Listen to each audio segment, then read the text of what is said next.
What kind of sparrow is this? Well, this is actually a tough one in autumn, which can be a tough time of year to identify sparrows. You could use the process of elimination to help you identify it. So for example, there are no streaks on the breast. So you know it isn't a song sparrow, which is often the most commonly observed sparrow in the northeast United States where these images are taken. Not only do song sparrows have streaks on the breast, but often a prominent spot. And then there are other sparrows such as fox sparrows or migrating savanna sparrows, which also would have streaks.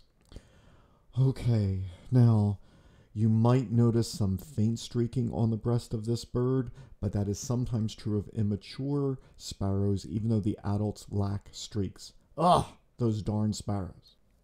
Getting back to identifying this bird, one could rule out white-crowned sparrows and white-throated sparrows because there is no obvious white stripe on the head of the bird that we are trying to identify. Okay, the white-crowned sparrow does have a very prominent stripe on its head, which is white. However, in winter, it looks more tan, especially in females. Note that it does not have a white patch on the throat, the way that this bird does. Those darn sparrows. Oh, and also the white-throated sparrow.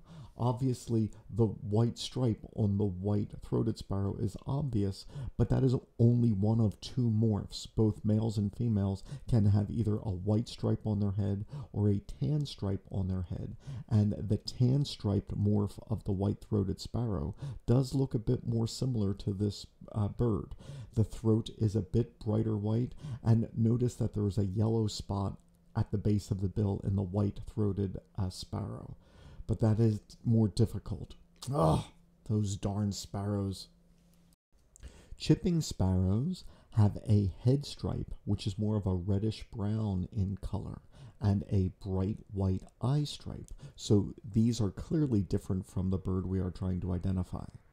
Unfortunately, the traits I just named are not present during winter or in juveniles, so winter chipping sparrows or juvenile chipping sparrows would be difficult to distinguish from this bird in question. Ah, those darn sparrows.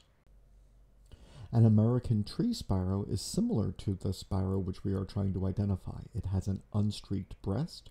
There could be a black spot in the middle of the chest, as one sees on this bird. There are two shades of color on the bill, being darker above and lighter beneath. However, this is not an American tree sparrow. They do not possess a whitish throat. They possess white wing bars, which are absent here. They possess more of a rufous cap, and their chest spot would be a little bit darker than observed here, and also the lower part of their bill is a bit more yellow. One clue might be the time of year. Tree sparrows spend their winter in southeastern New York, while this photo was taken in October, so this might be a bit early for them.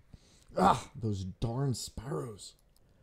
You might think, wait, I've seen swamp sparrows before, and they have a bit more prominence in their rufous stripe on the crown, the stripes around their eye, the white on the throat patch, until you realize, oh wait, here in autumn I might be looking at an immature bird where some of these features are less prominent. Those darn sparrows! So this is obviously very frustrating, and even people who birdwatch a great deal can be frustrated by sparrows. One of the things which can help, although it is not foolproof, is the swamp sparrow in question was making vocalizations, which the Merlin app identified as a swamp sparrow. And also one could take a picture and then later use apps on your phone to try to identify it. And once again, these could identify it as a swamp sparrow.